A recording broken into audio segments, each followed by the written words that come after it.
Et nous sommes vraiment dans la joie d'être en Polynésie. Alléluia.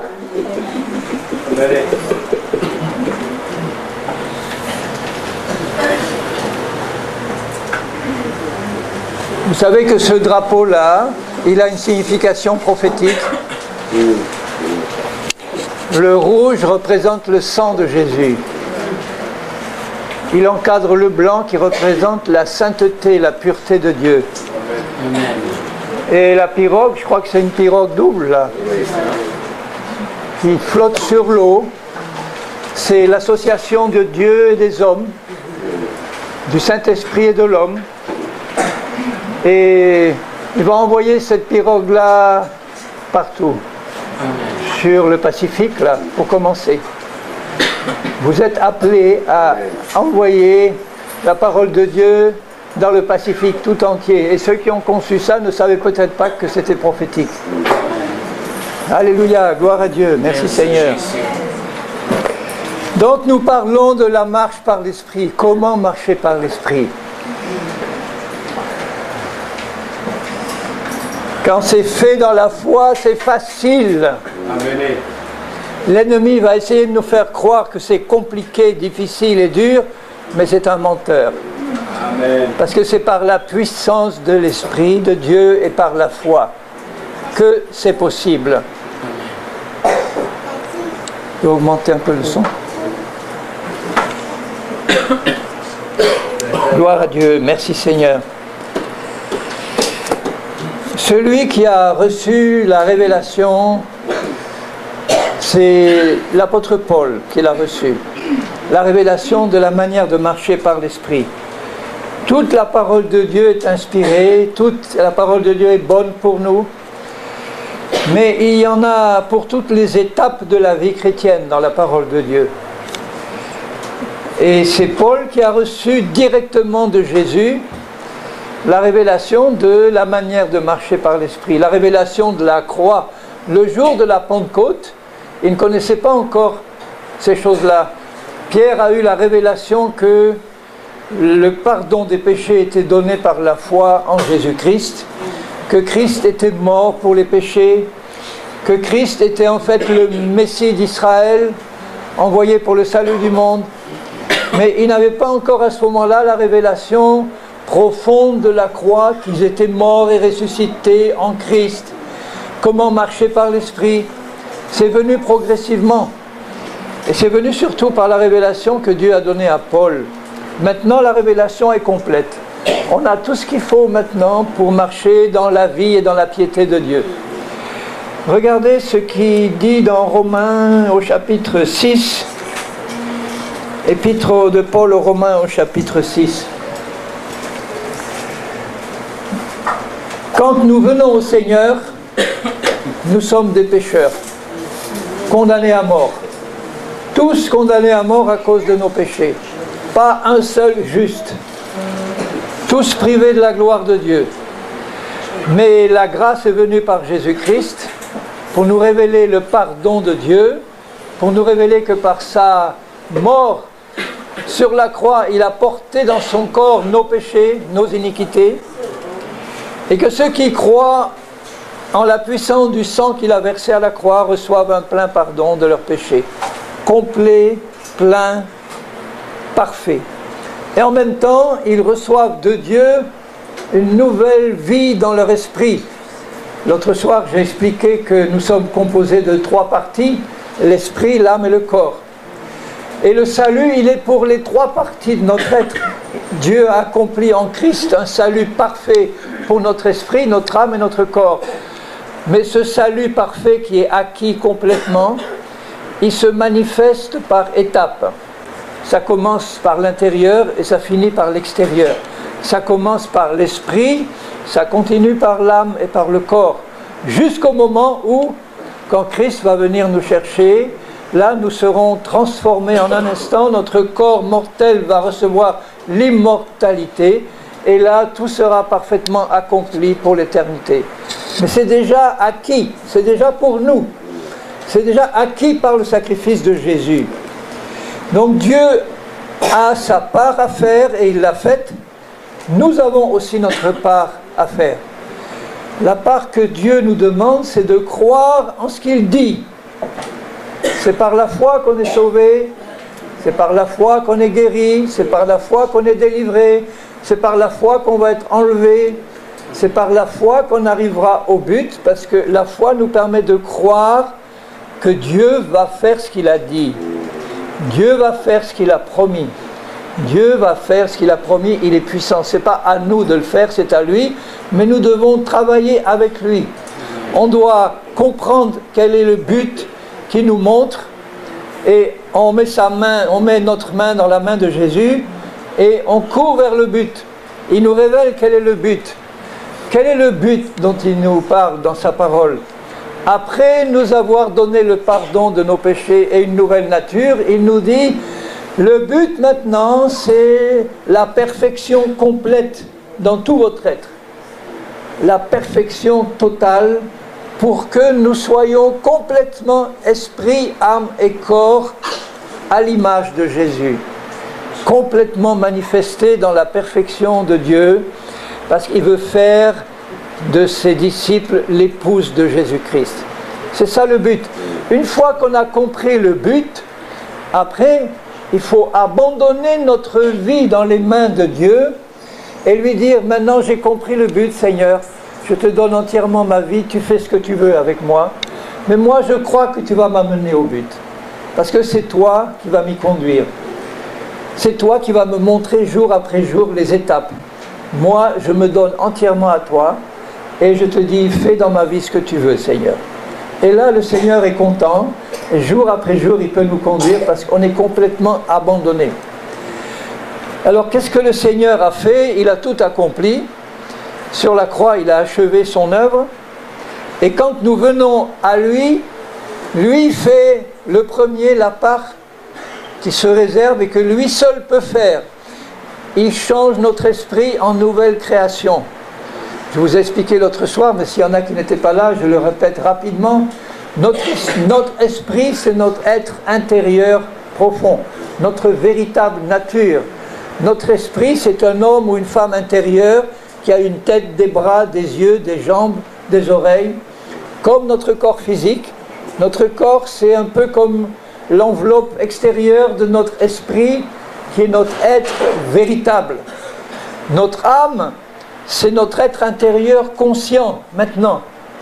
On n'est pas conscient de son esprit, on sait qu'on en a un, on n'est pas conscient de sa qualité, elle nous est révélée par la parole de Dieu, mais on est conscient dans notre âme qu'on a des pensées, des raisonnements, des sentiments, des émotions, une volonté. Ça, c'est notre âme. Et notre âme, elle n'est pas pure, elle n'est pas parfaite. Dieu, lui, quand il a fait sa part pour changer notre esprit en une nouvelle créature, lui, il a accompli déjà une œuvre parfaite. Notre esprit est déjà parfait, saint et juste en Jésus-Christ. Est-ce que ça ne vous réjouit pas de savoir que ce que nous sommes à l'intérieur, Dieu l'a déjà rendu parfait, saint et pur? Ça veut dire que si un jeune converti qui est né de nouveau et qui a un jour de conversion, il meurt à ce moment-là, il part au ciel dans son esprit qui est déjà pur, parfait et saint. Dans sa vie pratique, il n'a pas encore réalisé tout ça, il n'a pas encore compris, mais il s'est converti, il s'est repenti, il a reçu le Seigneur qui l'a transformé à l'intérieur. Et la qualité de son esprit est la même que la qualité de l'esprit d'un chrétien qui a 40 ans de conversion. Ils ont la même qualité d'esprit dès le départ. Mais dans leur vie pratique, ils n'ont pas la même réalisation de la perfection. Celui qui a 40 ans de vie chrétienne, s'il a suivi fidèlement le Seigneur, il a fait passer dans sa vie pratique beaucoup plus de sainteté que celui qui a un jour ou un mois de conversion. Mais l'état de notre esprit est le même. Et ça doit nous réjouir de savoir que nous avons déjà une vraie nature qui est rendue parfaite par Christ. On doit donc faire ce que Jésus nous demande, oublier qui nous étions avant et accepter ce qu'il nous dit que nous sommes maintenant à l'intérieur. Même si on ne le voit pas encore, on doit croire ce qu'il dit qu'on est. C'est comme ça que commence la sanctification. On s'installe par la foi dans notre position, notre nouvelle identité en Christ. On s'y installe, on apprend à se connaître tel que la parole nous révèle que nous sommes et on l'accepte par la foi. On a une nouvelle personne, on est une nouvelle personne en Christ. On n'a pas l'habitude de se voir comme ça parce que jusque-là, on s'était vu comme un pécheur pourri ou comme un chrétien imparfait et charnel. Et maintenant, Dieu nous révèle par sa parole que lui a créé à l'intérieur un être nouveau qui est notre nouvelle personne, qui est pure et parfaite. Donc il faut accepter de le croire et de nous installer dans cette position. Il ne s'agit pas de dire « maintenant je suis parfait dans ma vie pratique », il s'agit simplement de dire « Seigneur, je sais que dans ma vraie nature intérieure, dans mon esprit, toi tu m'as rendu parfait. Je le crois. Je crois que je suis justice de Dieu en Christ. Je crois que tu m'as donné ta justice à l'intérieur, dans l'esprit. Tu m'as donné ta perfection, ta pureté, ta sainteté. Et quand je commence ma sanctification à partir de ce point de départ-là, quand j'ai compris qu'est-ce qu'il a fait Jésus, quand j'ai compris comment il m'a transformé déjà à l'intérieur, même si je ne le vois pas, même si je ne le sens pas, quand je le crois, ça libère la puissance du Saint-Esprit qui me fait avancer beaucoup plus vite dans la sanctification pratique. Après, il reste mon âme et mon corps. Mon âme, elle est encore chargée de mon passé. Mon âme a été formée par l'hérédité, la culture, l'éducation. Tout ce que j'ai reçu dans mon passé, ça a façonné mon âme, le caractère que j'avais jusque-là, la personnalité que j'avais jusque-là. Elle a été façonnée par tout mon passé, mon hérédité, ma culture, etc. Mais cette âme que j'ai, elle est complètement différente de l'esprit nouveau que j'ai reçu. C'est pour ça que Jésus nous dit, si tu veux vraiment être mon disciple, il faut que tu renonces à toi-même. À toi-même, c'est-à-dire à ce que tu étais jusque-là. Tu vas oublier l'ancienne personne que tu étais jusque-là. Tu vas décider que tu n'as plus rien à faire avec elle, parce que maintenant tu as pris pour toi ta nouvelle identité par la foi. Tu es une nouvelle personne, tu te considères comme une nouvelle personne, et tu comprends que l'ancienne personne que tu étais avant, Jésus l'a fait mourir à la croix. Elle n'est pas encore morte dans tout ce qu'elle avait construit dans ton âme au cours du passé. Il reste des traces, il reste des habitudes, il reste des manières de réfléchir et de penser. Tout ça doit être transformé.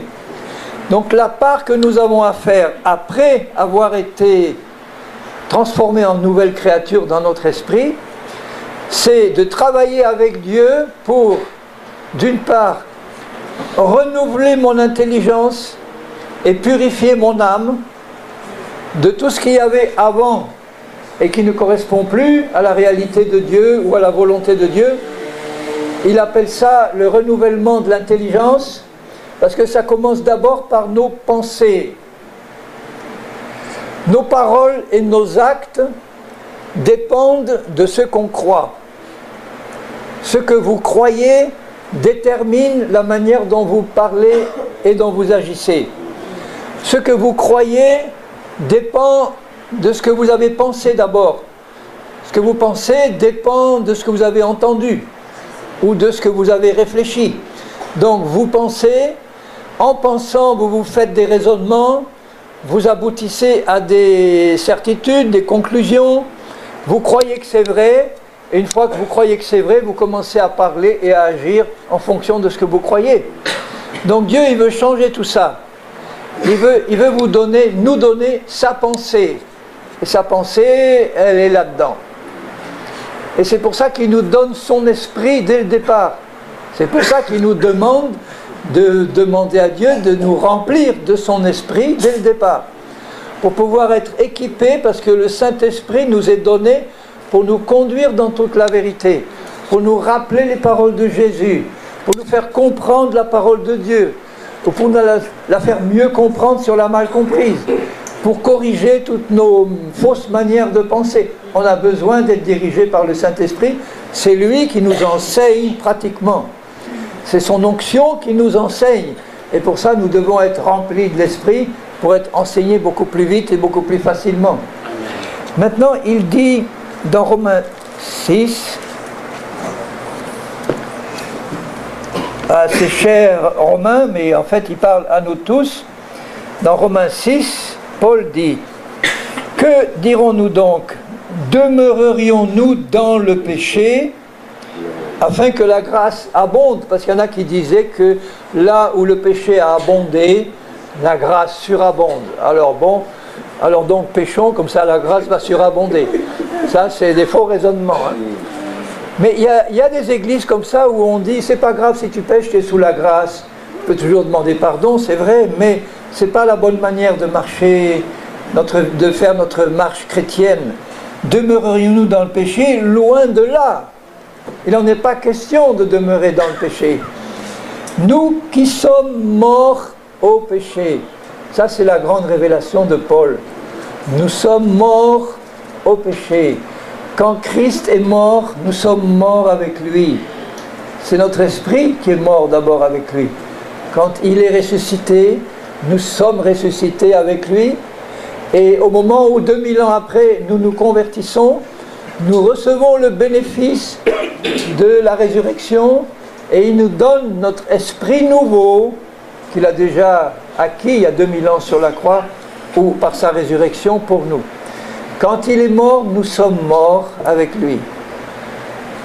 Un mort, vous pouvez lui faire ce que vous voulez, il ne réagira pas. Il est mort. Il est mort, un mort sur notre terre, quand il meurt, on sait que son esprit ne meurt pas. S'il est avec le Seigneur, son esprit part dans le ciel. S'il n'est pas avec le Seigneur, nous savons où va son esprit, au jugement. Mais sur la terre, là, son corps qui reste là sur la terre, il ne réagit plus. Vous pouvez vous mettre en colère contre lui, il va plus se fâcher. Il va plus se mettre en colère, il va plus mal réagir. Il est mort. Il est mort aux choses de la terre. Il reste vivant de l'autre côté. Mais il est mort aux choses de la terre. Et là, il dit, nous sommes morts au péché. C'est-à-dire, avant, nous étions dans le royaume de Satan, contrôlés par Satan, par le péché, par ses démons. Il nous en a fait sortir par la mort, et il nous a fait renaître dans le royaume de Dieu, dans un domaine où c'est lui qui est notre chef, notre père, notre maître, et où nous sommes passés dans une autre dimension, où rien de ce qui est du domaine de Satan ne peut rentrer là-dedans. Rien du royaume de Satan ne peut rentrer dans le royaume de Dieu. Et c'est pour ça qu'il a arraché notre nature, notre esprit au contrôle de Satan pour le faire entrer dans le royaume de Dieu, où nous sommes assis en Christ dans le ciel déjà, dans les lieux célestes. Voilà notre position. Et une fois que tu as pris cette position-là, tu sais que si tu gardes par la foi cette position, ton esprit, il n'est plus possible que le diable le contrôle. Un chrétien ne peut pas être possédé dans son esprit par un démon. Son esprit est possédé par Jésus. Nous sommes la possession de Jésus-Christ. Il peut y avoir des démons qui possèdent son âme ou son corps, ou qui contrôlent son âme ou son corps, ou ses pensées ou ses sentiments. Ça, c'est autre chose. Mais dans son esprit, il a échappé complètement au contrôle de Satan. Donc plus tu vas t'installer par la foi dans cette position-là, et plus tu vas vivre ta vraie liberté, parce qu'elle existe dans ta vraie nature. Ton esprit est libre, ton esprit est complètement libre, ton esprit n'a pas besoin de guérison et de délivrance, il est complètement libre en Christ. Et si tu t'installes là en disant, ben Seigneur, cet esprit-là, c'est moi, maintenant je ne dis plus j'ai un esprit nouveau, je dis je suis une nouvelle création. Je suis un esprit né de nouveau, incarné dans un corps de chair encore.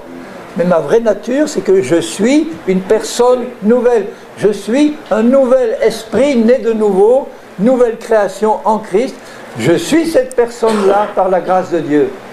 Mais cet esprit-là, qui est la demeure, le lieu très saint du Saint-Esprit, il est encore dans un corps, il a encore une âme, il a encore un corps sur cette terre, et donc il doit travailler avec Dieu pour faire passer la sainteté qu'il a dans son esprit, dans sa vie pratique, dans ses pensées, dans ses sentiments, dans ses raisonnements, dans son comportement de tous les jours. Et là, Dieu nous demande de travailler avec lui pour ça. Lui a fait sa part, à nous de faire le reste. Mais ça commence par là.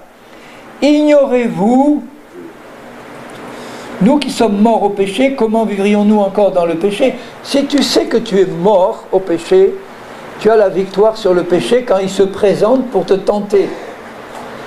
Il suffit de le regarder et de lui dire, je n'ai même pas à lutter contre toi. Tu devrais savoir que je suis mort pour toi et tu es mort pour moi. Je suis dans une autre dimension que toi.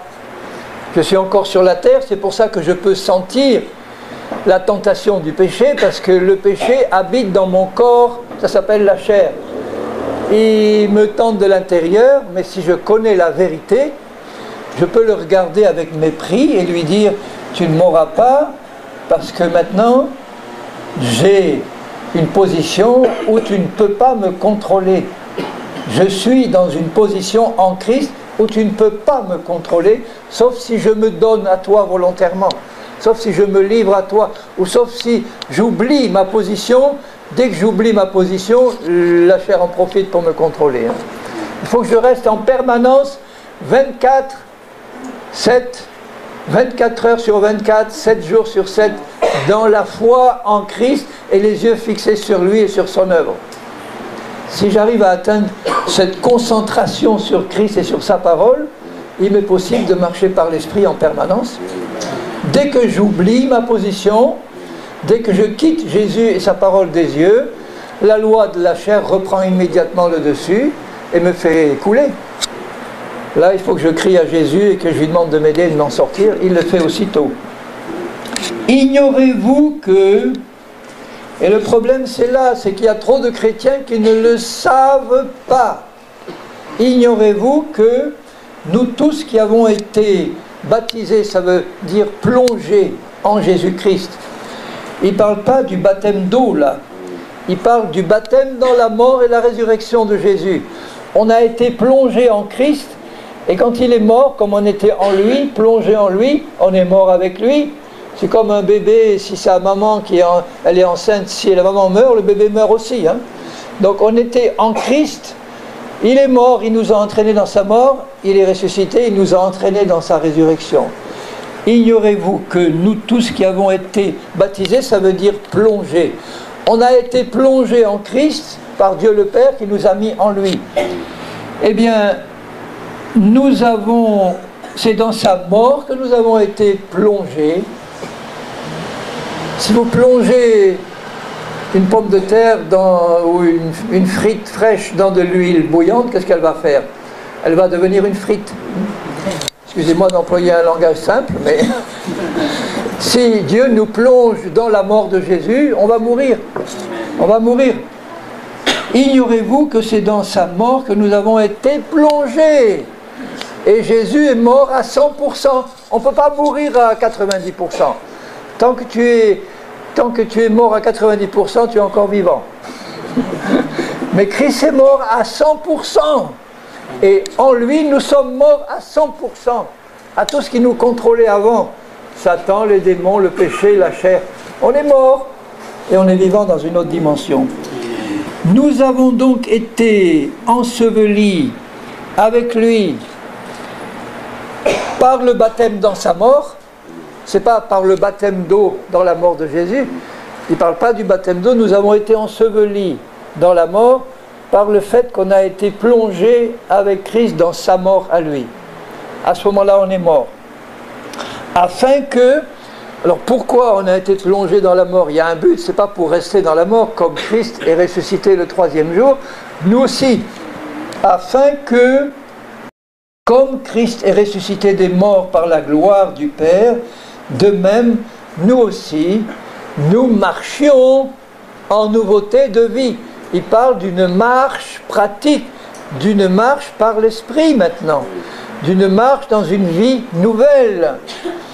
Je me rappelle, j'ai fait un séminaire en Alsace il n'y a pas très longtemps, et dans l'assistance là, il y avait un frère très âgé je suppose qu'il nous avait dit son âge, je crois qu'au 85 ou près de 90 ans. Et à la fin de mon message là-dessus, il s'est levé d'un bond et il a dit, j'ai un témoignage à vous donner. Il a dit, j'ai compris il y a, je ne sais pas, 40 ou 50 ans que j'étais mort en Christ. Et ça m'a aidé tout au long de ma vie. Dès que j'ai compris que j'étais mort en Christ, j'ai compris que j'avais la victoire sur le péché. Et il dit à tout le monde, je suis mort en Christ, alléluia. Et alors, chaque soir, il était là, et j'ai un témoignage à donner. Je suis mort au péché. Après, j'ai fait une autre réunion dans une autre ville d'Alsace. Il était là. À la fin de la réunion, il a dit, j'ai un témoignage à donner. Je suis mort au péché. Mais il était tellement heureux de cette révélation, il ne pouvait pas savoir ce que ça m'a aidé de réaliser le jour où j'ai compris que je n'ai pas à lutter. Je suis mort au péché. Donc il est mort pour moi. Le péché est bien vivant dans son domaine. Tous ceux qui sont contrôlés par le péché, ben, ils savent ce que c'est, la tyrannie du péché. On le sait tous. Hein. Il dit, je suis mort au péché, donc je suis mort à la chair qui habite dans mes membres. Elle est là, mais je suis mort à elle. Et elle est morte pour moi, mais elle est dangereuse parce qu'elle habite dans le même corps que moi. C'est comme si vous achetez une maison, et puis dans la maison, il y a, dans le contrat, il est dit que l'ancien propriétaire, il a le droit de l'occuper encore. C'est pas très intéressant. Et ce propriétaire, c'est un brigand. Un mafiosi, un homme dangereux. Alors, mais vous pouvez signer le contrat parce qu'il y a une clause qui dit, oui, mais cet homme-là, même s'il a le droit d'habiter dans cette maison-là, vous pouvez l'enfermer au fond de la cave, dans un endroit fermé à clé et enchaîné, où là, il vous laissera tranquille. Évidemment, si vous le laissez circuler dans la maison, là, ça va être dangereux et embêtant. Mais si vous le mettez à la cave enchaîné, là, il a beau crier, il a beau rouspéter, il est au fond dans son trou, vous occupez la maison et vous êtes bien. Mais c'est ça, être mort à la chair. La chair, elle est morte pour nous parce que si on a compris la vérité, la chair n'est pas en train de se promener là dans notre maison. La chair, elle est enfermée dans la mort parce que Dieu nous a fait sortir de son contrôle par la mort de Jésus. C'est là qu'on voit la puissance de la mort de Jésus. Quand vous prenez ce pain-là à la scène et le vin, on commémore la mort de Jésus-Christ, mais on devrait commémorer notre propre mort aussi. En prenant ça, on dit Seigneur, comme je te bénis, parce qu'en prenant ce qui représente ta mort, je réalise que c'est ma mort aussi que je commémore avec toi. Je commémore ma mort et ça me permet aussi de penser que de même que tu es ressuscité, que tu n'es pas resté dans la tombe, moi aussi je suis ressuscité avec toi. Et dans ma nouvelle nature, il y a toute la vie de résurrection de Dieu. Il y a l'esprit de résurrection qui habite en moi. Il dit dans Romains 8:11, si l'esprit de celui qui a ressuscité Jésus d'entre les morts habite en vous, et c'est le cas, celui qui a ressuscité le Père, qui a ressuscité Christ d'entre les morts, vivifiera, pas redonnera la vie, vivifiera votre corps mortel par son esprit qui habite en vous. Il va transmettre la vie de résurrection dans votre corps mortel pour que votre corps devienne un instrument, d'abord il soit transformé et guéri, et il devienne un instrument pour Dieu et pour sa justice. Au verset 4, afin que, comme Christ est ressuscité des morts par la gloire du Père, de même nous aussi nous marchions dans une vie nouvelle. On peut marcher dans une vie nouvelle dès que tu sais, dès que tu crois que tu es mort à ton passé, que tu es mort au péché, à la chair, et que tu es ressuscité avec la vie de Christ en toi. Voilà ce que tu es maintenant, mon frère, ma sœur. Tu as tout ce qu'il faut pour commencer à marcher, pourvu que tu le saches, pourvu que tu le crois.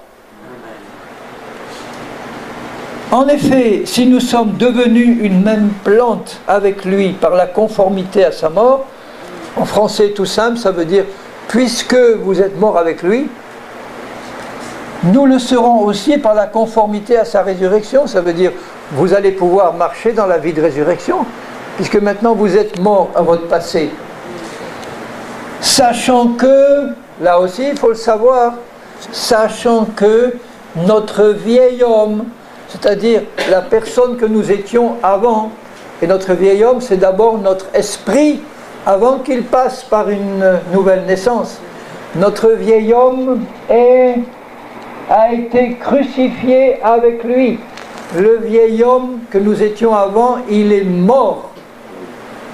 Mais l'ennemi et la chair font tout pour empêcher qu'on le sache et nous faire croire qu'il n'est pas mort. Parce qu'effectivement, après notre nouvelle naissance, comme notre âme n'est pas encore changée, dans le caractère que nous avions avant dans notre âme, ce caractère-là n'est pas transformé le jour où on se convertit. C'est le caractère de notre esprit qui est changé. Mais comme notre âme n'est pas encore changée, la chair en profite, si nous ne connaissons pas la vérité, pour nous faire croire que le vieil homme n'est pas mort. Mais en fait, ce qui n'est pas mort, c'est la chair qui habite dans notre corps. Elle n'est pas morte, elle ne peut pas mourir. Elle ne peut pas se convertir. Elle ne peut pas rentrer dans le royaume de Dieu. Elle reste là. Et donc, avec Satan et ses démons, ils se réunissent pour trouver une stratégie, pour trouver le moyen de continuer à exercer leur domination qu'ils n'ont plus le droit d'exercer. Et la meilleure façon pour continuer leur domination, c'est de nous rendre ignorants de l'œuvre de Christ. Si je ne sais pas que je suis mort avec Christ, la chair et Satan vont continuer à me contrôler. Et moi, je vais être là à crier à Dieu en disant « Seigneur, Seigneur, Seigneur, misérable, change-moi ». Et la réponse de Dieu, c'est « Je vais t'apprendre que je t'ai déjà changé dans ta vraie nature et maintenant je vais te montrer comment marcher de manière pratique dans cette nouvelle nature que je t'ai donnée. Mais ça commence par la réalisation que je suis mort et ressuscité en Christ. » Il faut méditer là-dessus.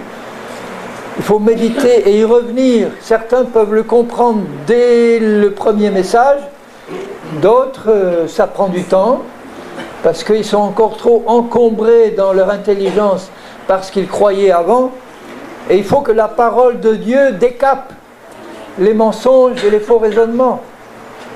Dans une église ou un groupe de maisons où j'étais pendant quelques années, dans un village de France, j'ai vu un jour un frère, 1 an après que j'ai commencé à enseigner ça. Je l'ai vu un jour, il s'est levé à la fin d'une réunion, il a dit « Ça y est, j'ai capté. Ça y est, j'ai capté. » Ça a duré 1 an. D'autres ont compris dès le début. Mais l'essentiel, c'est d'arriver à comprendre. C'est pour ça que, en tant qu'enseignant, il faut que je répète souvent la même chose. J'ai été enseignant dans le monde aussi. Et il fallait que je répète la même chose pour que mes élèves comprennent. En tout cas, ceux qui avaient plus de mal à comprendre. Il fallait répéter la vérité jusqu'à ce qu'elle soit bien entendue, comprise, crue, reçue dans le cœur. Et là, ça y est, ça fait exploser les barrières. Alléluia. Alors il dit, sachant que votre vieil homme a été crucifié avec lui, afin que le corps du péché soit détruit. C'est une mauvaise traduction. Afin que le péché qui est dans le corps soit réduit à l'impuissance. Il ne peut pas être détruit au sens disparaître. La chair, qui a une puissance de péché qui habite dans mon corps, qui est comme un démon, mais ce n'est pas un démon, mais elle a la même nature qu'un démon. Je le disais ce matin, je le répète ce soir, ne croyez pas que la chair, c'est une puissance qui est moins mauvaise que Satan, moins mauvaise que les démons.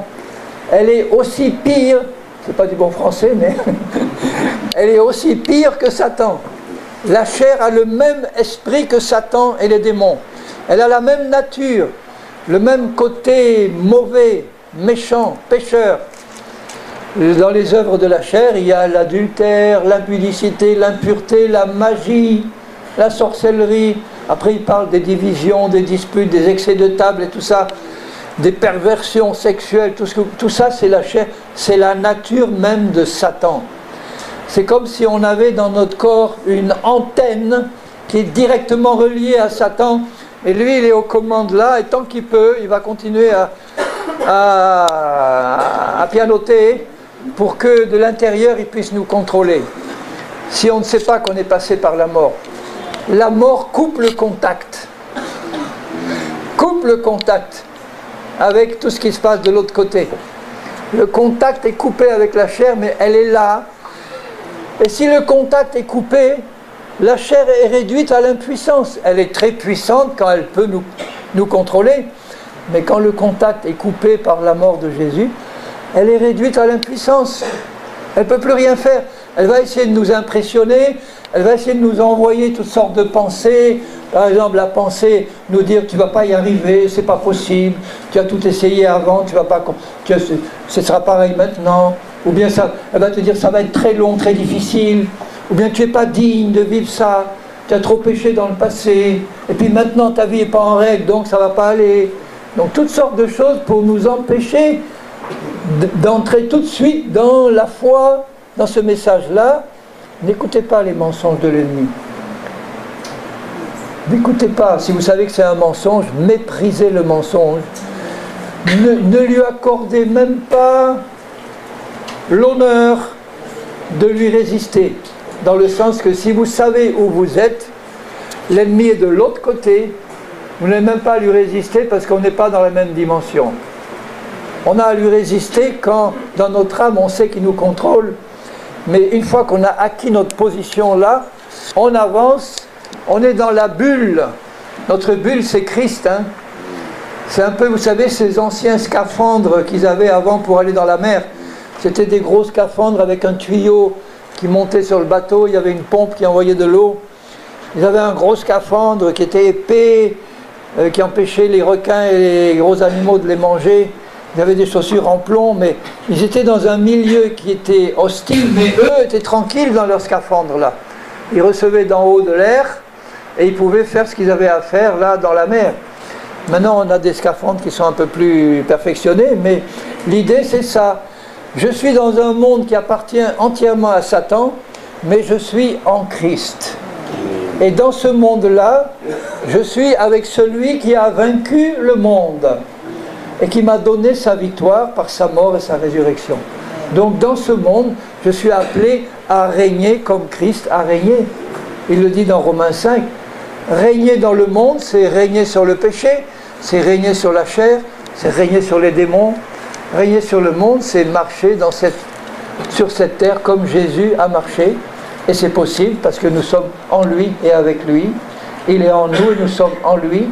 Il nous a donné sa nature et sa vie. Et si nous comprenons la vérité qui nous a franchis, nous allons pouvoir marcher de cette manière-là.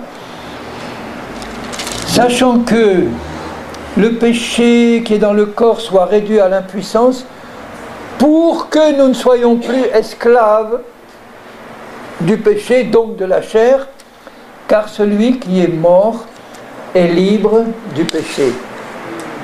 Voilà. On est libre. C'est ça la vraie délivrance. Pendant des années, j'ai pratiqué la délivrance des démons chez les chrétiens. On en parlera, c'est quand le jour, mardi. On va parler de délivrance, ou de combat spirituel et de délivrance. Mais c'est complètement inefficace tant qu'on n'a pas compris comment marcher par l'esprit. Parce que Jésus nous dit que les démons vont revenir. Alors on peut chasser un démon de quelqu'un, et si lui n'est pas formé dans la vérité, s'il n'est pas ancré dans la vérité, le démon va revenir avec 7 autres plus méchants. Il va nous faire sentir, parce qu'il est tellement rusé Satan, il va nous faire sentir pendant quelque temps qu'on est effectivement délivré. Alors on va dire ça y est, je suis bien. Et puis quand le démon revient avec d'autres, si on ne sait pas comment lui résister à ce moment-là, si on ne sait pas comment lui appliquer la vérité pour lui dire voilà ce qui est écrit, on risque de retrouver une situation pire qu'avant. Et le problème, c'était que d'une part, les gens devenaient dépendants de moi, me disaient tu as le don de discernement des esprits, alors dis-moi si j'ai pas encore un petit démon quelque part. Et puis ça n'en finissait jamais. Bon, on en parlera plus tard. Donc la vraie délivrance du chrétien commence par ça, par cette parole de Jésus qui dit à ses disciples, « Si vous êtes vraiment mes disciples, vous demeurerez dans ma parole. Vous connaîtrez la vérité, et la vérité vous affranchira. » Affranchira, ça veut dire vous délivrera. Ça commence par là, la délivrance du chrétien. Après, s'il y a encore quelques démons qui traînent quelque part, on est beaucoup mieux armé pour leur résister nous-mêmes, personnellement. Parce qu'on part d'une position de vainqueur par rapport à un ennemi qui nous attaque à ce moment-là, ou dont il faut qu'on soit libéré, mais on n'est pas du tout dans la même situation qu'avant, quand on ne connaissait pas la vérité. Donc je commence toujours par enseigner la marche par l'esprit. Quel que soit le sujet chrétien, il faut commencer par la marche par l'esprit. Je fais par exemple des séminaires pour les couples, ou les mariages, enfin la préparation au mariage, les couples. Vous savez que le problème numéro 1 dans l'Église, c'est les problèmes de couple.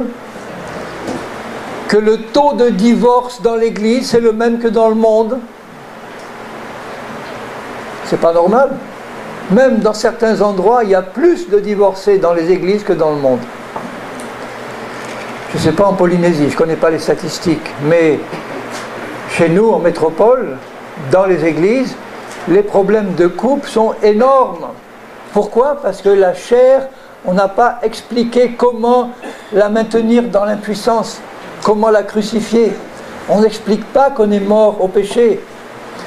Et le frère qui me disait récemment, moi, mon frère, j'ai une chose à te dire, je sais, c'est triste à dire, mais c'est comme ça, j'y peux rien. Je n'aime plus ma femme. Je ne l'aime plus. Depuis des années, je ne l'aime plus. Et je ne peux pas me forcer à l'aimer. Je ne l'aime plus. Alors, il a fallu que je lui explique que, parce qu'il est né de nouveau, je le sais, il a fallu que je lui explique que dans la vie nouvelle qu'il a reçue de Dieu, dans sa nouvelle nature, il y a tout l'amour du ciel qui est possible pour son épouse. Il ne le ressent pas parce qu'il ne connaît pas la vérité, ou il ne l'a pas cru, mais quand je lui ai dit, il faut que tu saches que dans la personne nouvelle que tu es en Christ, et qu'apparemment tu ne connais pas, Dieu t'a déjà donné tout l'amour qu'il te faut pour ta femme, pour que tu puisses l'aimer comme Christ aime son épouse. Pour lui, ça lui semblait impossible, parce que dans sa chair, dans son âme, il ne ressentait plus d'amour. Et le diable ici entend, le diable il sait très bien nous faire sentir des choses, ou bien nous empêcher de sentir des choses, nous empêcher de sentir l'amour de Christ. Un chrétien ne doit plus fonctionner d'après ce qu'il sent ou ce qu'il ne sent pas. Le diable va profiter de ça tant qu'il veut. On ne doit fonctionner que selon ce qui est écrit. On doit dire dès le départ, quand on marche dans la sanctification, « Seigneur, je prends la décision de ne plus tenir compte de ce que je ressens ou de ce que je ne ressens pas. » Il y en a qui me disent « Je ne ressens pas que Dieu m'aime. » Ou bien « Je sentais qu'il m'aimait, tous les jours je sentais son amour et depuis 2 jours, je ne sens plus son amour. » Alors il m'a oublié, il m'a abandonné. Non, il t'apprend à marcher par la foi. Quand tu étais un bébé dès qu'il crie, on s'approche et on lui donne le biberon, ou on essaye de voir ce qu'il a. Mais en grandissant, il faut qu'il apprenne à mûrir le bébé. Il ne va pas rester bébé toute sa vie. Donc il apprend à se comporter comme un homme mûr. Et un homme mûr, il ne dépend pas de ce qu'il ressent. Un chrétien mûr ne dépend plus de ce qu'il ressent. Il dépend de ce qui est écrit. Alors Seigneur, je prends la décision de ne plus fonctionner en fonction de ce que je ressens. Ou bien, j'ai demandé pardon, mais je ne me sens pas pardonné. Je me sens accusé, coupable. Il dit, mais ne dépend pas de ce que tu ressens. Jésus a dit que si tu confesses tes péchés, il te pardonne. Que tu le sentes ou pas, tu es pardonné. Sinon, on est une marionnette, une girouette entre les mains de l'ennemi. Maintenant, regardez un peu plus loin dans Romains 12. Je vais revenir dans Romains 6, mais dans Romains 12, il dit, après au chapitre 9, 10, 11, il parle des Juifs et d'Israël, mais dans Romains 12, il dit, Je vous exhorte donc. Le donc, ça fait référence à ce qu'il a dit avant.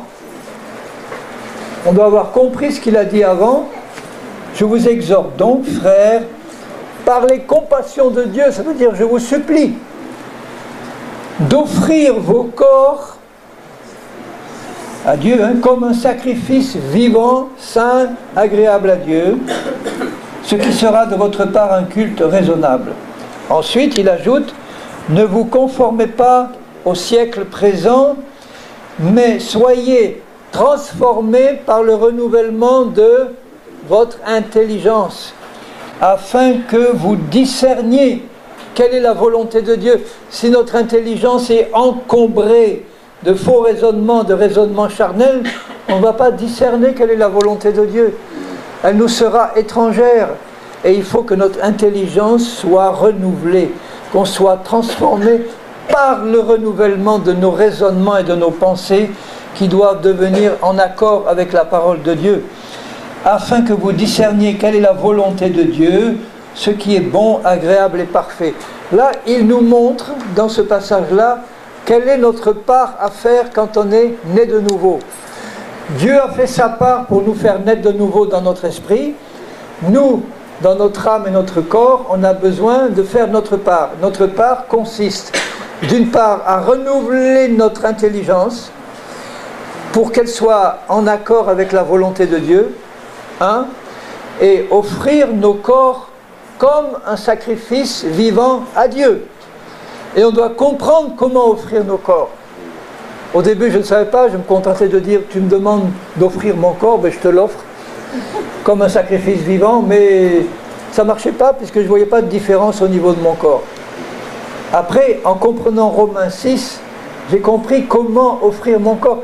Supposez un chrétien qui est charnel, son corps va être plutôt contrôlé par la chair, et un corps qui est contrôlé par la chair, Dieu, il n'en a que faire. Un chrétien charnel qui dit à Dieu, je t'offre mon corps, alors que son corps est contrôlé par la chair, Dieu va lui dire, mais qu'est-ce que tu veux que je fasse de ton corps? Il est déjà contrôlé par la chair. Tu as besoin d'abord d'apprendre à déconnecter la chair, pour que moi je connecte mon esprit et que je puisse te contrôler. Alors là, tu vas comprendre comment offrir ton corps de la bonne manière. Comme un sacrifice vivant.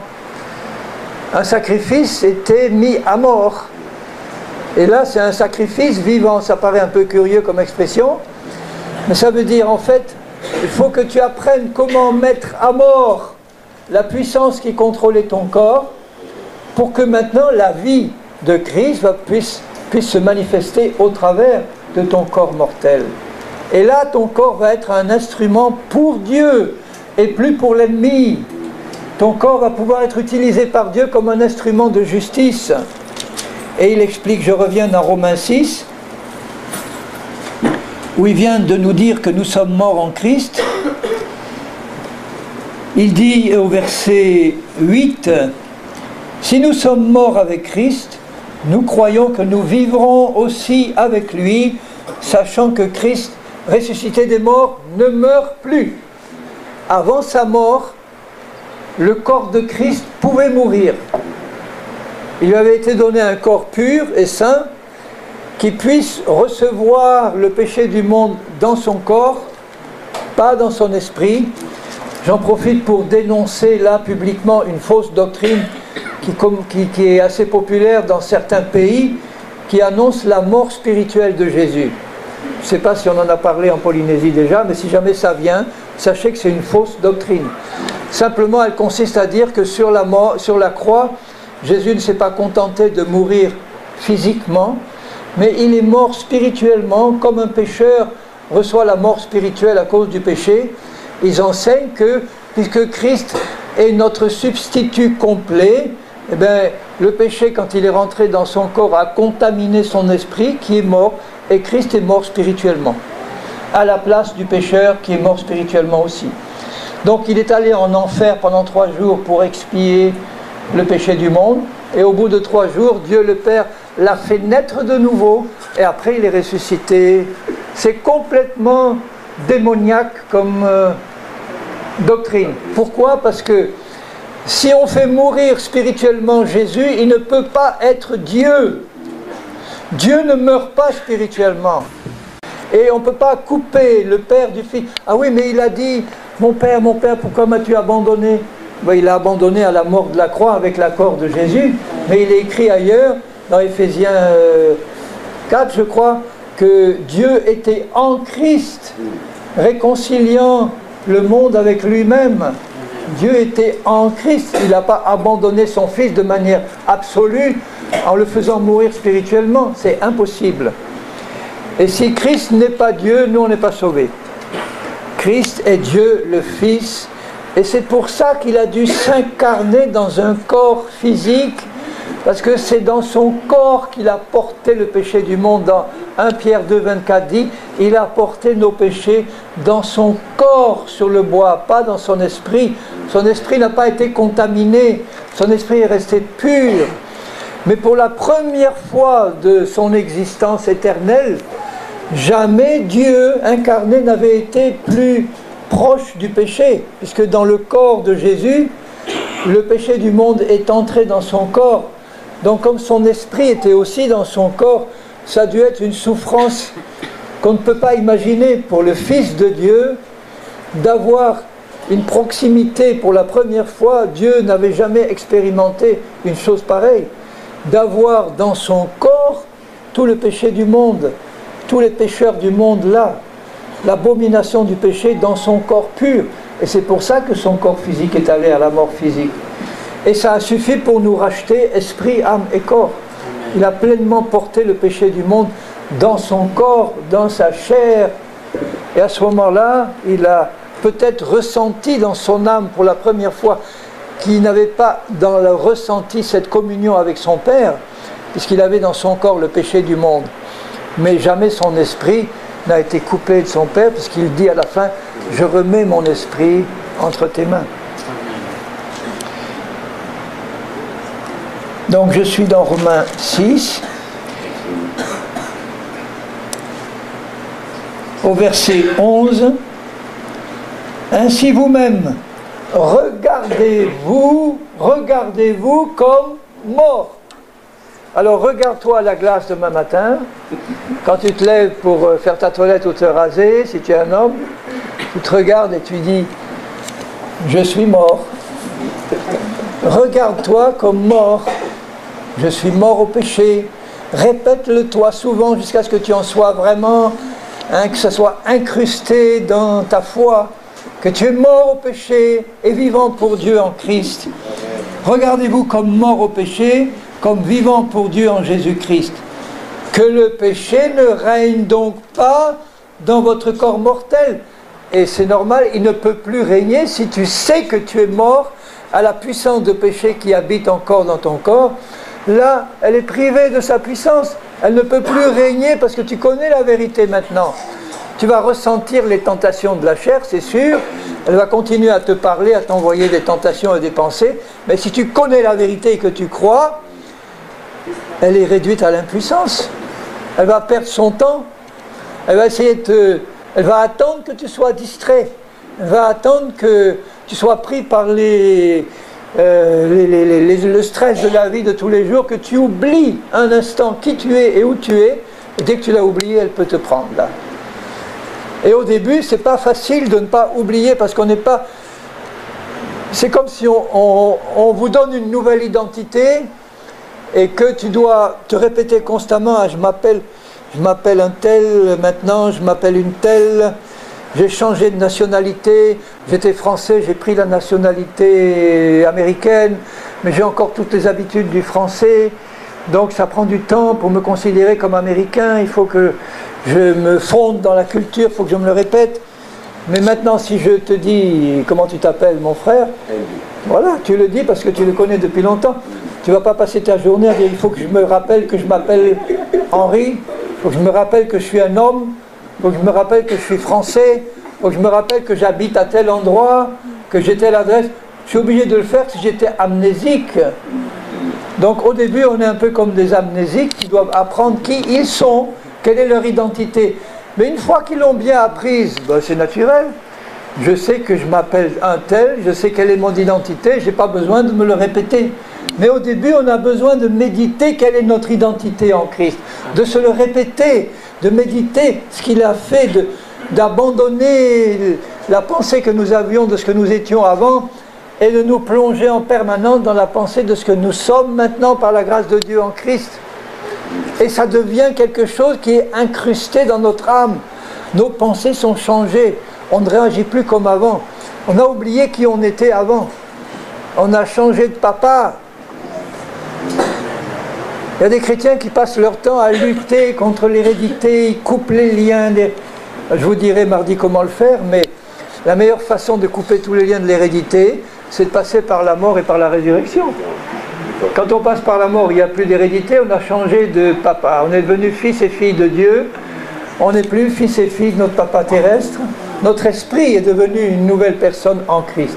Quand on part de cette position-là, après, on peut, quand il se présente, briser des liens d'hérédité qui n'ont plus le droit d'être là. Mais il faut d'abord intégrer notre nouvelle identité. Ça va, vous suivez? Vous avez besoin de prendre une petite pause? Non? Ou on continue? Bon, amen, alléluia. Ne soyons pas distraits alors. Il dit que le péché ne règne pas dans votre corps mortel. Maintenant, on a compris comment ne pas le faire régner, en sachant qu'on est mort au péché. Et n'obéissez pas à ses convoitises. Si on n'enseigne pas la croix et la marche par l'esprit, et si je dis simplement à un chrétien, écoute, cher frère, il faut que tu arrêtes d'obéir aux convoitises de la chair. Hein. Il va dire, oui, tu as raison, tu as raison. Bon, je vais m'efforcer de le faire.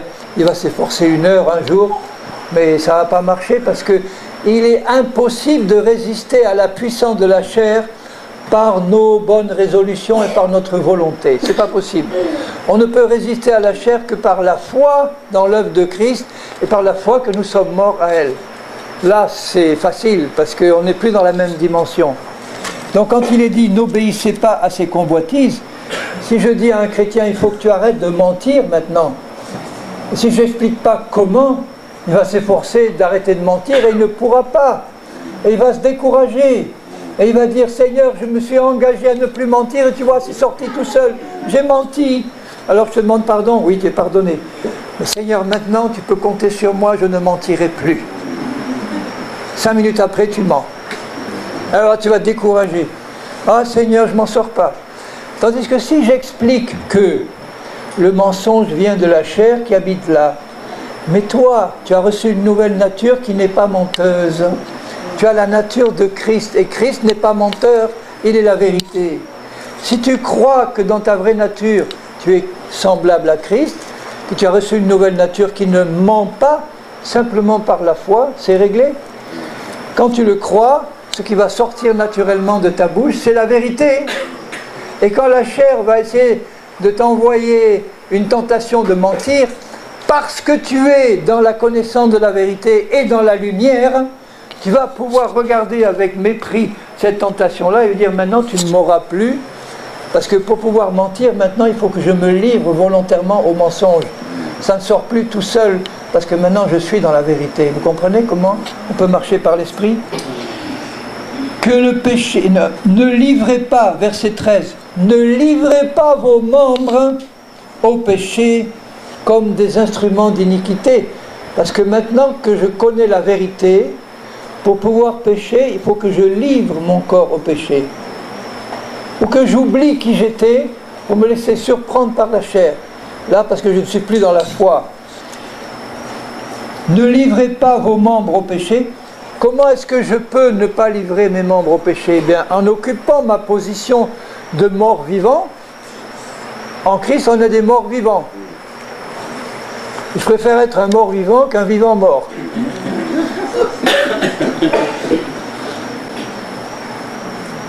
Comme, voilà, donnez-vous vous-même à Dieu comme étant vivant de mort que vous étiez. On était mort à Dieu, maintenant on est mort à Satan. Avant on était mort à Dieu, c'est-à-dire qu'on était contrôlé par Satan, maintenant on est mort à Satan. Et offrez à Dieu vos membres voyez, il va le redire dans Romains 12. Offrez vos corps à Dieu comme des instruments de justice. Offrez vos membres à Dieu comme des instruments de justice. Maintenant que j'ai compris comment maintenir la chair dans l'impuissance, par ma compréhension et ma foi que je suis mort à la chair et qu'elle est morte pour moi, maintenant je sais que par cette foi-là, la chair est réduite à l'impuissance dans mes membres. Elle est présente, mais elle ne peut plus me contrôler, tant que je suis dans la foi. Là maintenant je peux dire, maintenant je t'offre mon corps comme un instrument de justice. Maintenant tu vas pouvoir te servir de mon corps pour me faire marcher dans ta justice, pour me faire produire les bonnes œuvres que Dieu a préparées d'avance pour moi, pour me faire marcher dans une marche nouvelle que je ne connaissais pas avant. Donnez-vous vous-même à Dieu et offrez à Dieu vos membres comme des instruments de justice, car le péché n'aura pas de pouvoir sur vous, puisque vous êtes non sous la loi, mais sous la grâce. C'est par la foi en Christ qu'on est mort et ressuscité. Donc la foi va avec la grâce. La foi va toujours avec la grâce. Et les deux sont nécessaires, pas la foi seule ou la grâce seule, mais les deux. La grâce est venue par Christ. La grâce, c'est Dieu qui descend à notre niveau, parce que nous, on ne pouvait pas aller en haut.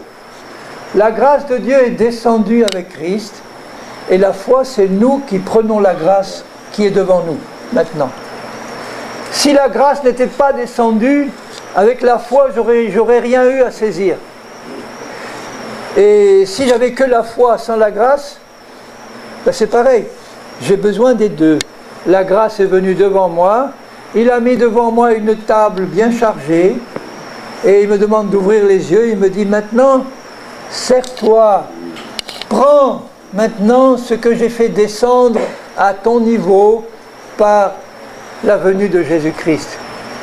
La grâce nous a acquis une multitude de bénédictions spirituelles. Toutes sortes de bénédictions spirituelles en Christ m'ont été données. Éphésiens 1 le dit. Il nous a bénis de toutes sortes de bénédictions spirituelles en Christ. Là-dedans, il y a le pardon de nos péchés, la guérison de nos maladies, de nos infirmités, la délivrance des démons, la délivrance de la chair, la possibilité de marcher par l'esprit, la possibilité de marcher sur cette terre comme Jésus a marché. C'est une foule de bénédictions qui sont là à ma disposition, mais il faut que je les prenne. Il faut que j'exerce la foi pour dire tu m'as donné ça, maintenant je le prends pour moi, parce que je sais que tu veux me les donner, mais Dieu me demande de les prendre. C'est lui qui me donne aussi la foi pour que je m'en serve, pour prendre ces bénédictions. Alléluia. Amen. En ce moment-là, je sais que le Saint-Esprit est à l'œuvre dans les cœurs et dans les âmes et dans les corps pour faire passer la liberté glorieuse des enfants de Dieu. Alléluia. Je demande toujours à Dieu qu'il confirme sa parole pendant la prédication et après, par des libérations intérieures, par des guérisons, par des délivrances, par la manifestation de l'héritage que nous avons en Christ. Et ça s'est déjà produit. Il y a un frère qui est déjà venu me trouver ce matin en disant « L'autre soir, j'ai reçu une guérison, là, quand on a prié ensemble. J'ai reçu une guérison. Je suis sûr qu'il y en a d'autres. Ce soir, ça va être pareil. Attendez-vous à recevoir des miracles de la part de Dieu, des libérations complètes. Déjà, si vous avez compris la vérité, vous êtes libérés de plein de choses. Libérés du contrôle de la chair et de Satan. Gloire à Dieu. » Au verset 15... Pécherions-nous parce que nous sommes non sous la loi mais sous la grâce? Loin de là. Ne savez-vous pas que, en vous livrant à quelqu'un comme esclave pour lui obéir, vous êtes esclave de celui à qui vous obéissez, soit du péché qui conduit à la mort, soit de l'obéissance qui conduit à la justice? On est esclave de ce qui domine sur nous. Maintenant qu'on a compris que la mort et la résurrection m'ont libéré de l'esclavage de Satan et de la chair, maintenant je deviens esclave de Christ pour faire sa volonté. Parce que c'est un bon maître et il n'est absolument pas comme celui que j'avais avant. Merci Seigneur pour ta grâce, ta bénédiction. Tu es un Dieu magnifique Seigneur Jésus. Je veux m'arrêter un moment pour te louer, te bénir parce que Je sais que tu es là au milieu de nous. C'est toi qui nous as donné cette sainte parole. C'est toi qui es au milieu de nous par ton esprit pour nous la faire comprendre dans les cœurs. Et je sais que tu as pour ton peuple ici une multitude de bénédictions qui continueront à se déverser au fur et à mesure que par la foi en ta parole, la porte est ouverte, Seigneur. Tu l'as ouverte par ta mort et ta résurrection, le voile a été déchiré. Et là, tu veux déverser sur ton peuple cette foule de bénédictions que tu as acquises par ta mort et ta résurrection. Et nous t'en bénissons tous, Seigneur, nous te louons, nous te bénissons. Père, nous te bénissons pour ce grand salut magnifique. Oh, je te bénis pour les guérisons, les délivrances, le salut complet que tu révèles à ton peuple et que tu donnes en abondance. Le frère qui m'a amené à la conversion, je vous l'ai dit, peut-être pas ici, mais ce matin, il était mort et ressuscité 3 heures. Et quand il est monté au ciel après sa mort, il m'a raconté qu'au ciel, il a vu Jésus, et il a vu Jésus avec un livre dans sa main. Et ce livre, c'est le même que celui-là. C'est cette Bible-là. Et Jésus, ce livre dans la main, lui a dit, tu vas revenir sur la terre et prêcher ma parole, mais n'ajoute rien et ne retranche rien à ma parole. Chaque fois que tu ajouteras et que tu retrancheras quelque chose, tu enlèves quelque chose à ma puissance. Et ça, tu ne dois pas le faire. Va dire aux hommes que je veux les sauver et les guérir. Amen. En fait, il ne devait répéter que ce qui était déjà écrit là, et qui a été prouvé dans le ministère de Jésus quand il était sur la terre. Il a passé son temps à pardonner, à guérir et à délivrer. Et il est le même aujourd'hui. Amen. Je m'attends à chaque réunion, et je vous le dis, on va le faire tout à l'heure, on va encore prier pour que Dieu se manifeste au milieu de nous. Je lui demande, Seigneur, que tous les malades soient guéris là, tous sans exception. Pourquoi? Parce que quand tu étais sur la terre, et que ceux qui s'approchaient de toi pour demander et recevoir une guérison, tu le leur donnais à tous. Sans une seule exception. Jésus n'a pas guéri tous les malades d'Israël, il a guéri tous ceux qui venaient à lui pour être guéris. Amen. Alors si nous sommes là devant lui pour recevoir une bénédiction quelle qu'elle soit, que ce soit une meilleure compréhension de sa parole, il va nous le donner. Que ce soit une liberté intérieure, il va nous le donner. Que ce soit un cœur brisé qui a besoin d'être guéri, il va être guéri. Que ce soit un corps qui a besoin d'être guéri, il va être guéri. Amen. Alléluia. Vous n'aurez peut-être pas un miracle instantané, mais vous aurez la certitude que vous avez reçu ce que vous avez demandé, et ça va se manifester. Alléluia. Gloire à Dieu. Verset 18, ayant été libérés du péché, vous êtes devenus esclaves de la justice.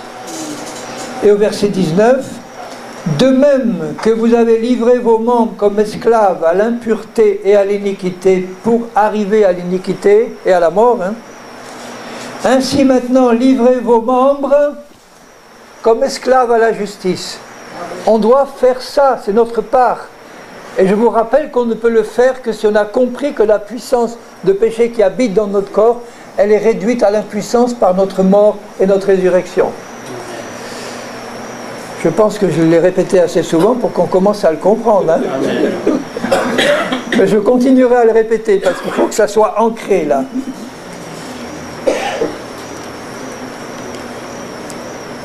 Livrez vos membres comme esclaves à la justice. Pourquoi? Pour arriver à la sainteté pratique. On l'a dans notre esprit, la sainteté. Il faut que ça passe dans notre âme et dans notre corps. Dans notre âme, ça passe par le renouvellement de nos pensées. Dans notre corps, ça passe par le fait de livrer notre corps à Dieu. Une fois qu'on a compris comment cette puissance est réduite à l'impuissance, lui livrer nos membres en disant, voilà, maintenant je te livre mon corps, Seigneur, pour qu'il soit un instrument de ta sainteté. Comme ça, je vais pouvoir arriver à une sainteté pratique dans mon corps. Et mon corps, c'est ma langue. Mon corps, c'est mes mains. Mon corps, je le dis, c'est mon sexe aussi. C'est toute la vie de mon corps qui est consacrée à Dieu pour arriver à la sainteté. Si j'ai compris comment garder la puissance de la chair inefficace par la foi en l'œuvre de Christ. Car lorsque vous étiez esclave du péché, vous étiez libre à l'égard de la justice. On n'avait rien à faire avec la justice si on était esclave du péché. Mais maintenant que je suis esclave de la justice, je n'ai rien à faire avec le péché. Quels fruits portiez-vous alors quand vous étiez esclave du péché? Des fruits dont vous rougissez aujourd'hui. La fin de ces choses, c'est la mort. Mais maintenant, on va pouvoir produire le bon fruit. Le bon fruit de l'esprit qui est la sainteté de Jésus. Le bon fruit de l'esprit, c'est l'amour, la joie, la paix, la patience, la bonté, la bienveillance, la fidélité, la foi, la maîtrise de soi, la persévérance, enfin tout le caractère même de Jésus. On l'a déjà dans notre esprit. Le fait de le croire et de livrer mon corps et mon âme au Seigneur lui permet de faire passer sa sainteté de manière pratique dans ma vie de tous les jours. Maintenant, étant affranchi du péché et devenu esclave de Dieu, vous avez pour fruit la sainteté, et ce fruit va être produit naturellement sans effort, parce que la branche est restée fixée sur le tronc de l'arbre. Et là, l'arbre va faire passer la sève dans la branche, et le fruit, il va produire ce qu'il a à produire, la maturité. Vous pouvez avoir un fruit qui est encore tout vert, tout petit, tout vert, mais il est petit, il est vert, mais il est déjà parfait. Le seul problème, c'est qu'il n'est pas encore mûr. Il est vert, il est parfait, mais il est vert. S'il reste fixé à l'arbre, il va mûrir, produire un bon fruit, comme les bons fruits que vous avez ici. Hein. Un de mes fruits préférés, c'est la mangue, je ne m'en prive pas. Le bon fruit de l'esprit, il est...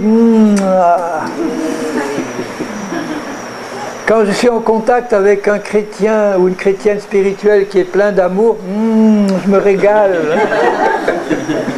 Et ça m'encourage à dire, toi aussi, tu dois produire ce bon fruit pour régaler les autres et régaler Dieu. Et c'est ça dont l'Église a besoin, que toutes ces choses que la chair produit, les divisions, les animosités, les jalousies, tout ça provient d'une chair parce qu'on n'a pas compris comment la crucifier. Elle l'est déjà, c'est dommage de ne pas en profiter. Hein. C'est idiot même de ne pas en profiter. Vous avez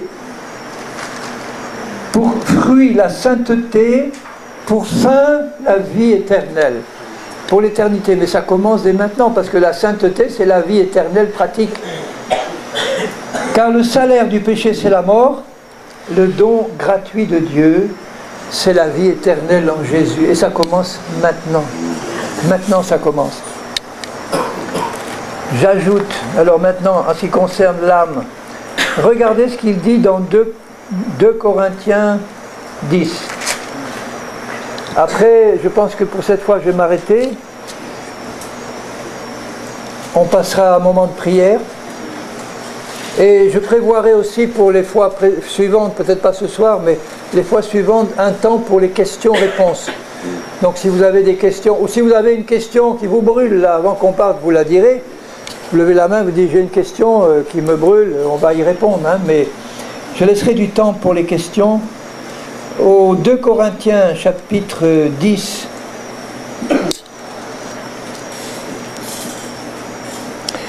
il dit au verset 3, si nous marchons dans la chair, ça veut dire si nous marchons dans un corps physique, là c'est la chair au sens corps physique, nous ne combattons pas selon la chair, c'est-à-dire selon la puissance de péché qui habite dans le corps physique. On ne doit pas combattre avec des armes charnelles, ça ne fait qu'encourager l'ennemi. Hein. Et nous on s'épuise pour rien. Car les armes avec lesquelles nous combattons ne sont pas charnelles, elles sont puissantes par la vertu de Dieu pour renverser des forteresses.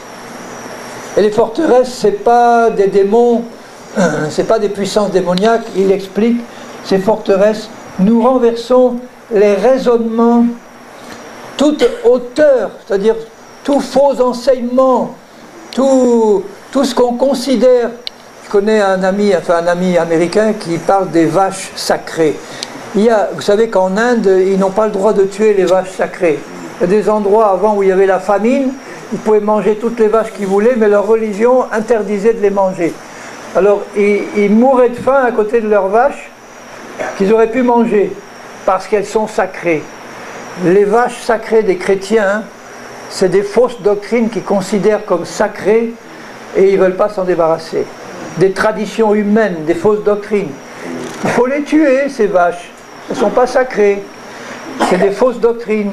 C'est ça, des forteresses, des hauteurs qui s'élèvent contre la connaissance de Dieu. Toutes ces forteresses, ces faux raisonnements, ces fausses doctrines qui permettent à la chair de continuer d'avoir sa domination, elles doivent être rasées dans notre âme, ces faux raisonnements, par la parole de Dieu, par la pensée de Dieu. Chaque fois qu'on reçoit une vérité, c'est un mensonge qui est tué. Chaque fois que tu reçois une vérité, tu es délivré du mensonge correspondant. Plus tu reçois de vérité, moins il y a de mensonges dans ta vie.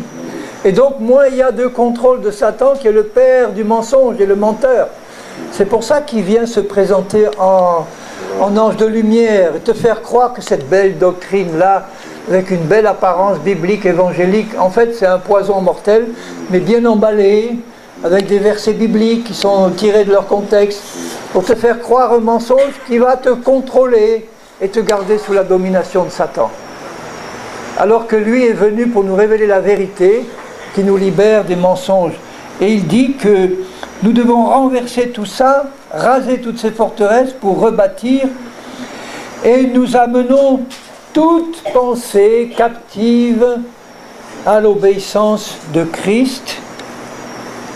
Toute pensée captive. Il y a des chrétiens qui me disent « Ah, c'est trop, ça c'est impossible ». Quoi? Toute pensée?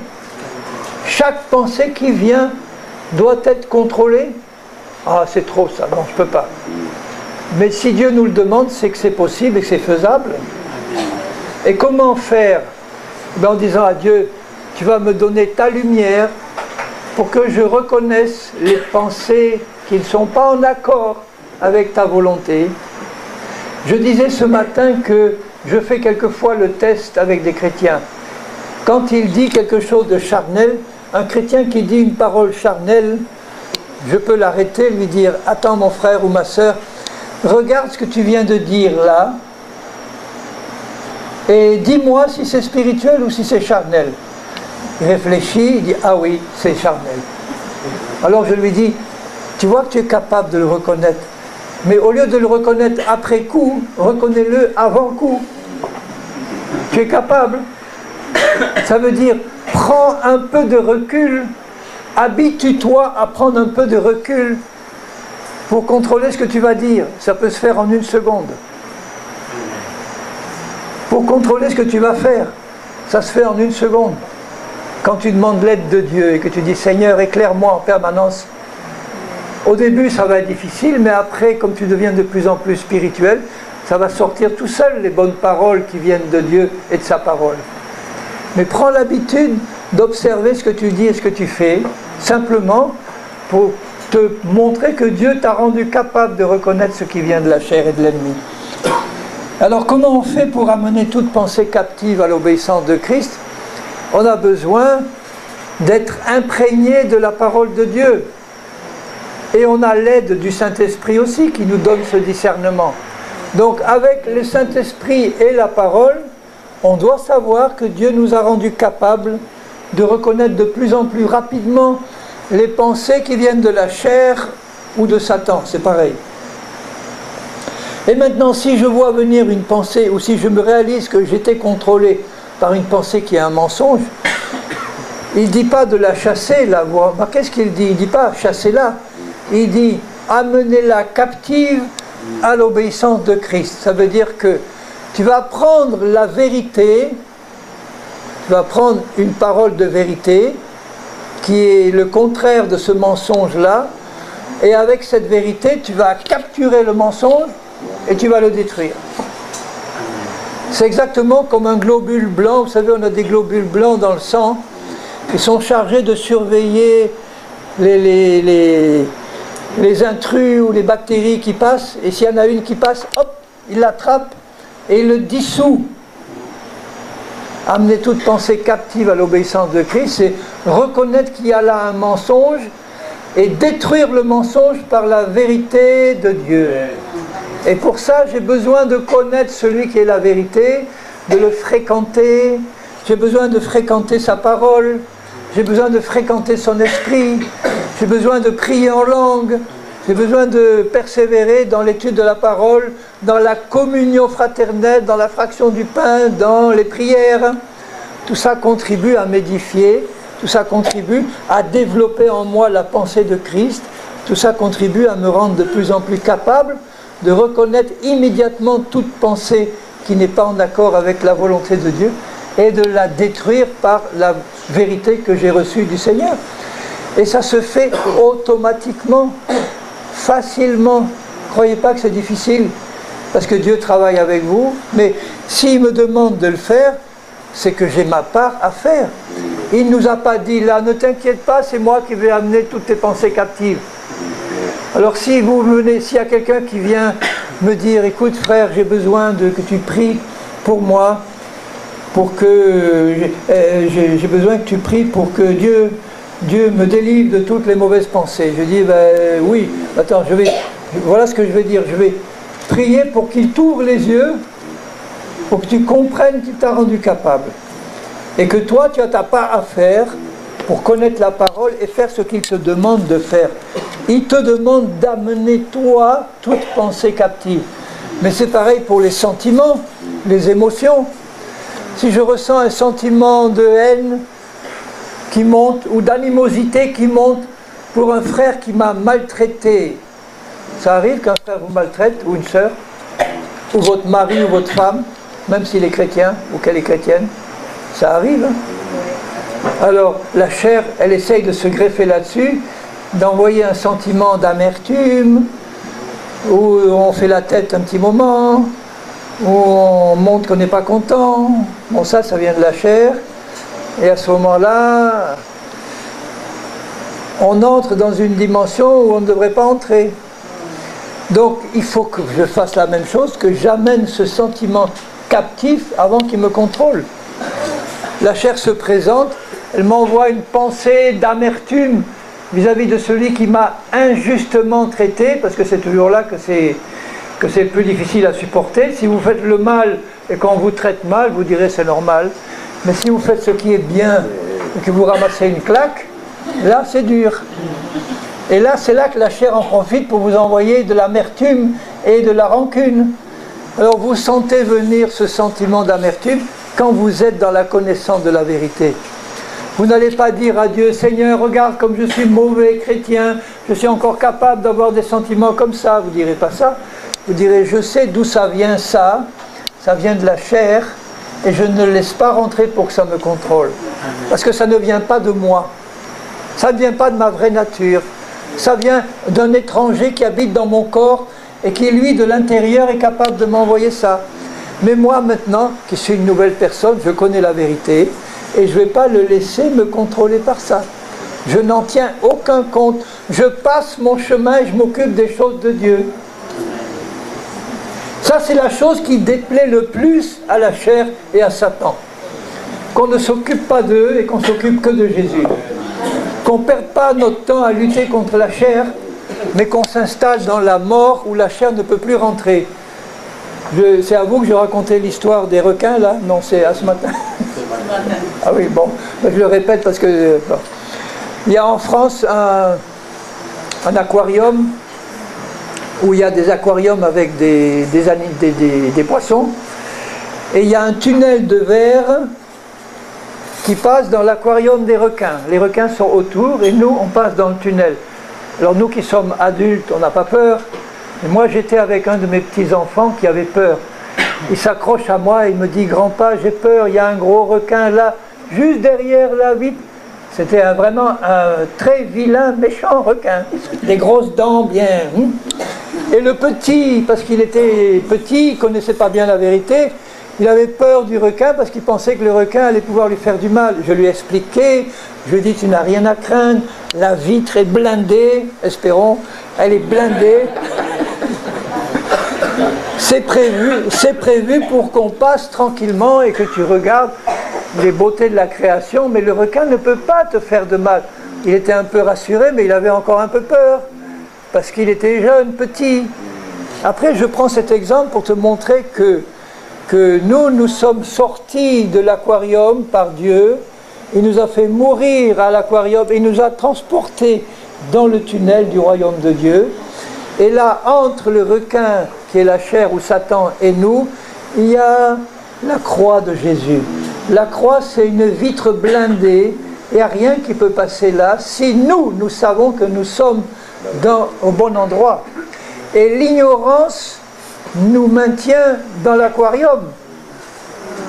L'ignorance, en tout cas, on a le sentiment qu'on est dans l'aquarium, et on va passer son temps à courir pour éviter le requin, alors que Dieu nous a mis dans le tunnel où il ne peut plus nous toucher. Vous voyez qu'on n'a pas à perdre notre temps à lutter contre la chair.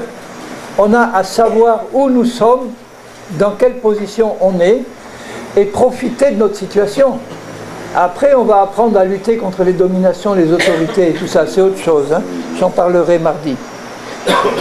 Mais amener toute pensée captive, c'est important, c'est nécessaire, c'est facile. Par la foi, c'est facile, parce que Dieu nous en a rendu capables. Il est bien dit qu'il a inscrit sa parole dans nos esprits. Il a inscrit toute sa parole dedans. Et on a le Saint-Esprit à l'intérieur qui nous la... Ça ne veut pas dire qu'il ne faut plus étudier la Bible. Hein. Mais ça veut dire que quand on étudie la Bible, on découvre ce qui est déjà inscrit dans notre cœur par le Saint-Esprit. Et le Saint-Esprit nous le rappelle constamment.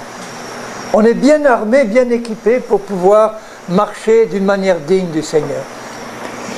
Bon, je vais en rester là pour ce soir.